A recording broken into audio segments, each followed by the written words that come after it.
emergency to end violence. We are a gender-based violence support organization for survivors. So we support women, gender diverse, gender queer, trans, and non-binary survivors of gender-based violence. We operate 2 emergency shelters in the region of Peel. We have a 24-hour crisis line, and we also have a community support outreach program where we provide supports to survivors living in the community and not in shelters. So if you're ever in need of us, please always reach out. Hi, so I'm Seva with the Big Sisters of Peel York, and essentially we provide mentoring services for youth. We match either adults or a group of adults with a kid or a group of kids to provide really meaningful developmental relationships and to really help them provide something they might not have in their life really as well. This year we're launching our PRISM programming, which is specifically matching a member of the LGBTQ plus community with a child from the same thing or from the same community, or doing group mentoring, that kind of lens. And we're happy to be at Peel Pride to kind of get our voices out there. So thank you so much for having us. Hi, I'm Marina from Volunteer MBC, and we are the volunteer center that serves Mississauga-Brampton and Caledon, so the entire region of Peel. And organizations are welcome to post their volunteer opportunities on our database. And if you're an individual or a group looking to volunteer, please contact us at volunteermbc.org. Thank you. Hi, I'm Catherine. I'm from SHIP. We're a housing and health organization working with individuals that experience mental health, addictions, and homelessness.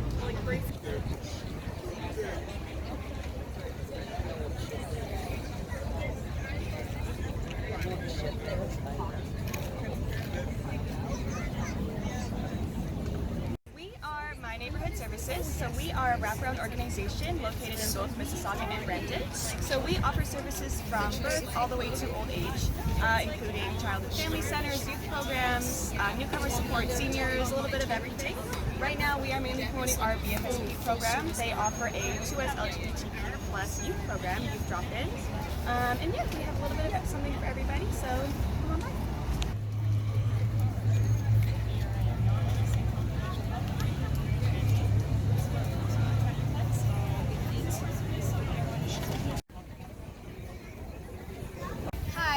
I'm one of the peer support worker at CMHA in Dufferin. We have a lot of resources for you, starting from transportation to healthcare to income support to childcare support. So make sure you stop by at CMHA, and we're here to help you.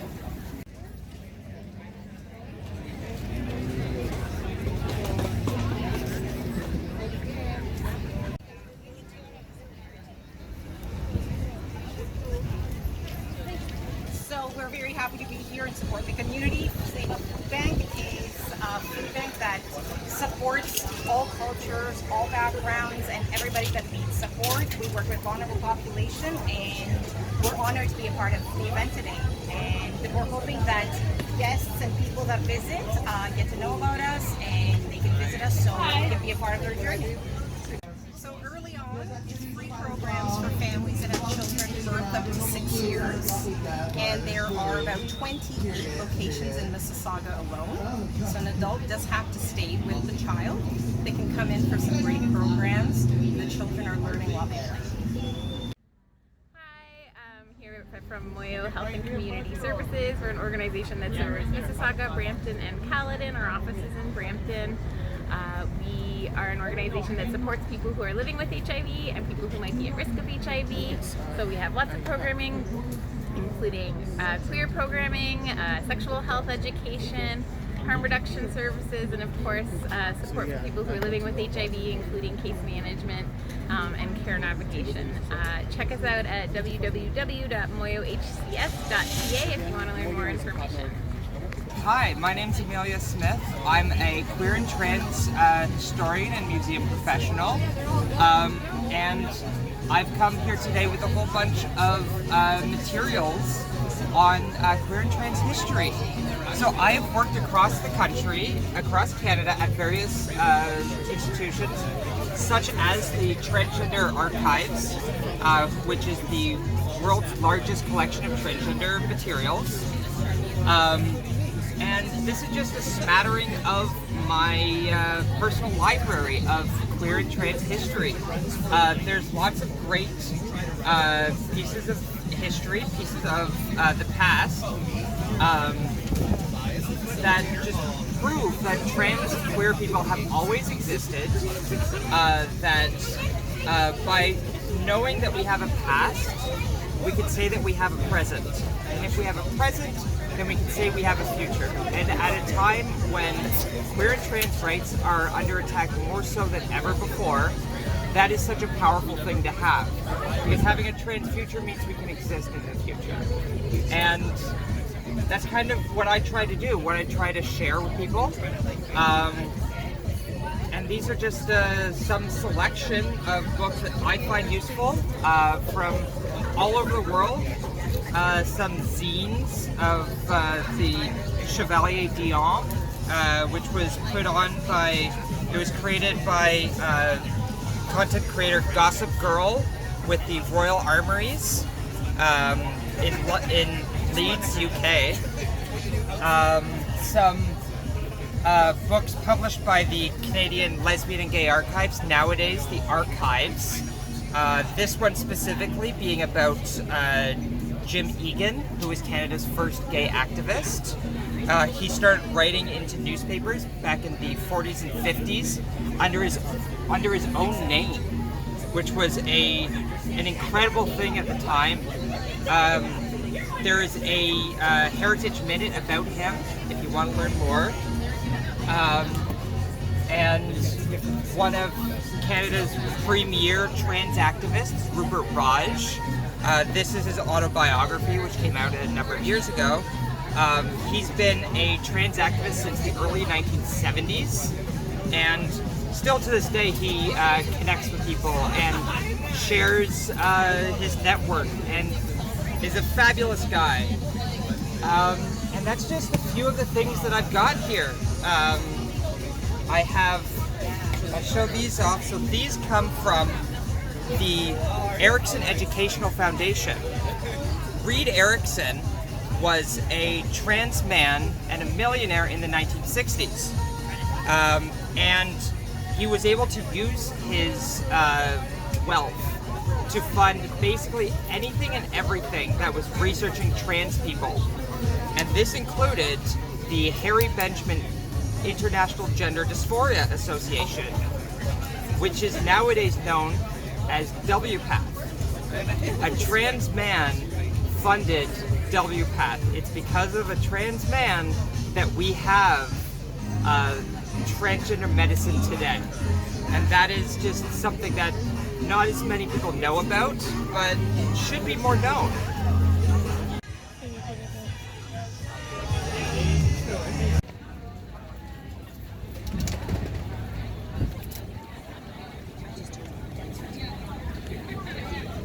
So we are from the Black Health and Social Services Hub of Peel, and what we are an organization of actually 3 organizations coming together to provide primary medical care, mental health and addiction, and social services. So you come by to the hub, we can provide you with all your needs, and if we do not have the needs, we know where to refer you. We are definitely the hub, focusing on Black Africans and Caribbeans in the community of Peel, including Caledon.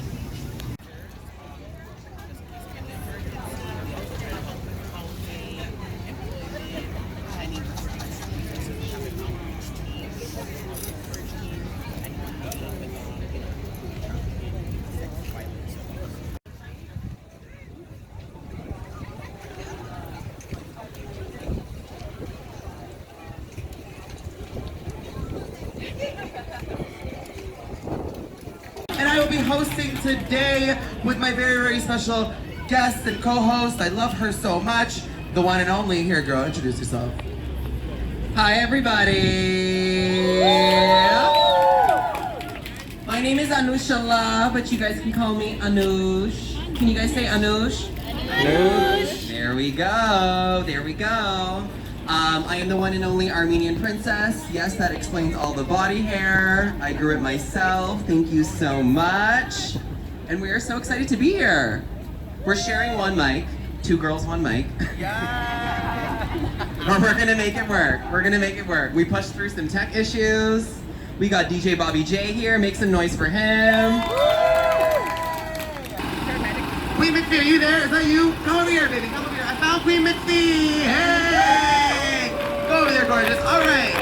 We're going to introduce, this next person is doing, I'm pretty sure, a spoken word moment, which I'm excited to hear. But this is your favorite future ancestor, Ray, also known as Queen McPhee. In 2008, Ray moved from London, England to Brampton, Ontario with their family. Even with all the changes happening throughout their life, one thing that remained the same was their love of poetry. Poetry helped Ray find and create a community for themselves and for others. And as the former artistic director of the Brampton-based writing collective Pages on Fire, Ray has facilitated multiple writing workshops and coordinated events like the Black Feature Symposium. They've also created the Just Give Me a Minute workshop and open mic night series, giving folks across the GTA spaces to express themselves through the dramatic pause. Arts, such as poetry, comedy, and music. Currently, Ray is focused on individual and collective healing as a poet, a facilitator, and a death doula. That sounds great. You sound talented, baby. Y'all make some noise for the one and only Queen McPhee.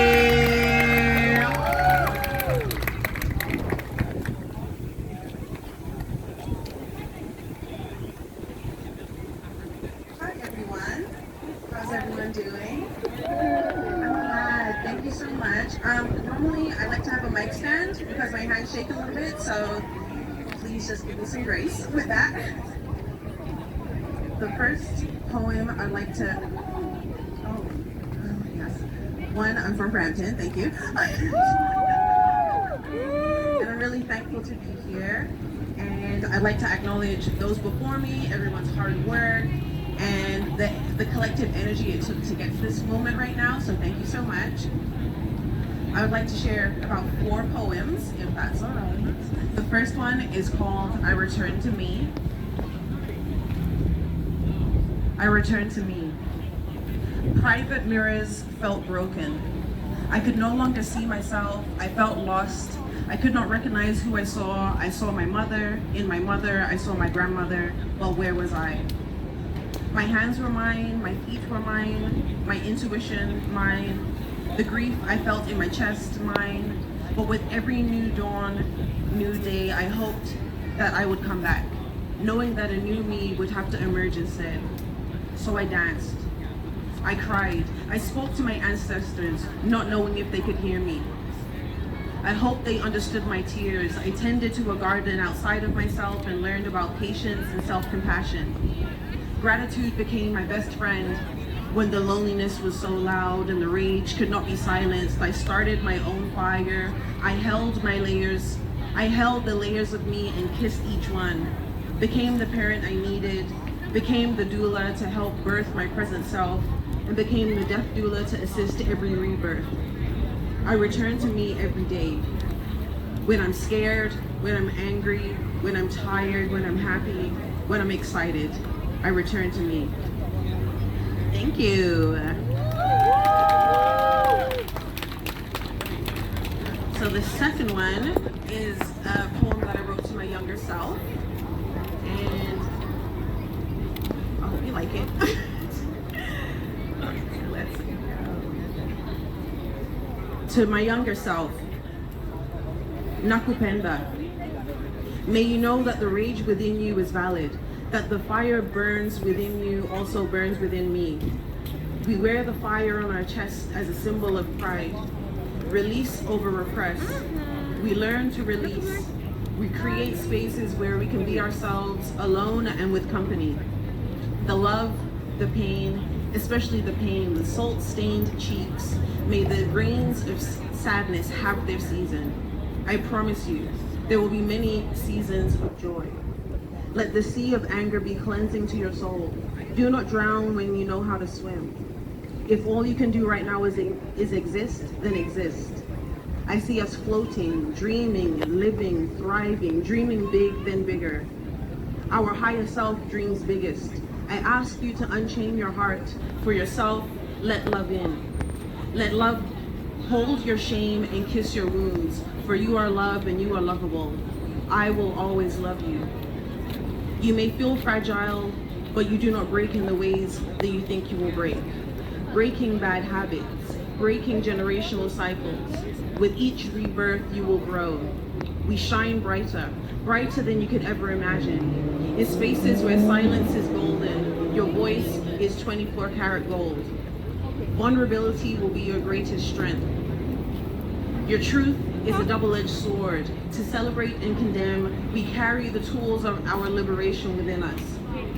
Though we are never truly alone, loneliness is something we deal with still. But your intuition is your best friend. May your discernment carry you through the ups and downs. May I come to you in dreams and reassure you in our journey. Burn down the walls of oppression, inside of the home and outside of those four walls. Do not be afraid to love yourself. The joy of tomorrow will wash over you. Try to enjoy the journey. Focus on the process. You will be given your flowers again and again and again. You will find home. It's within. Thank you.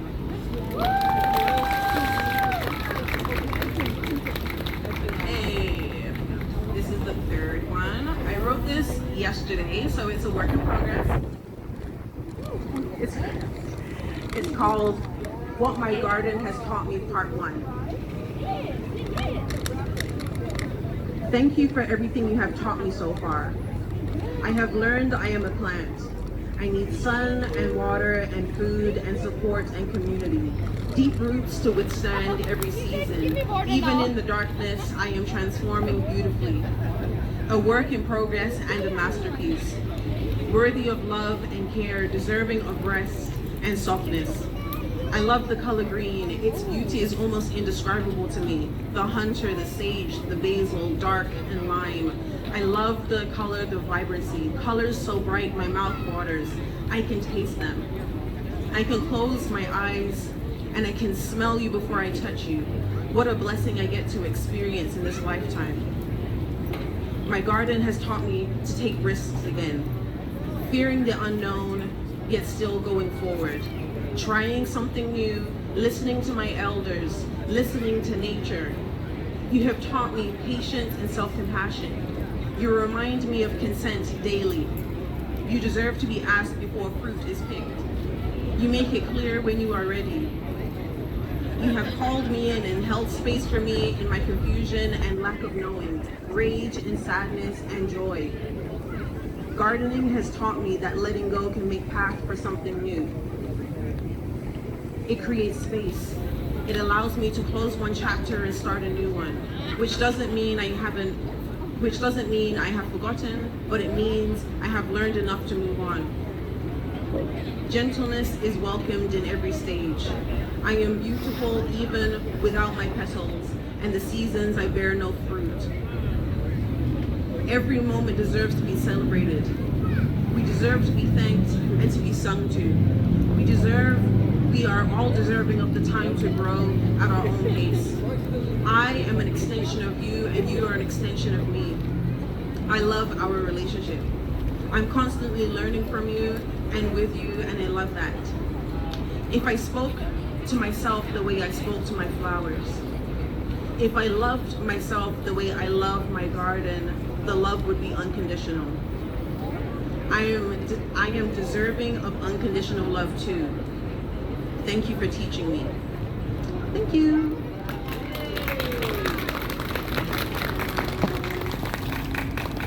This is the last one. Sweat is dripping into my eyes.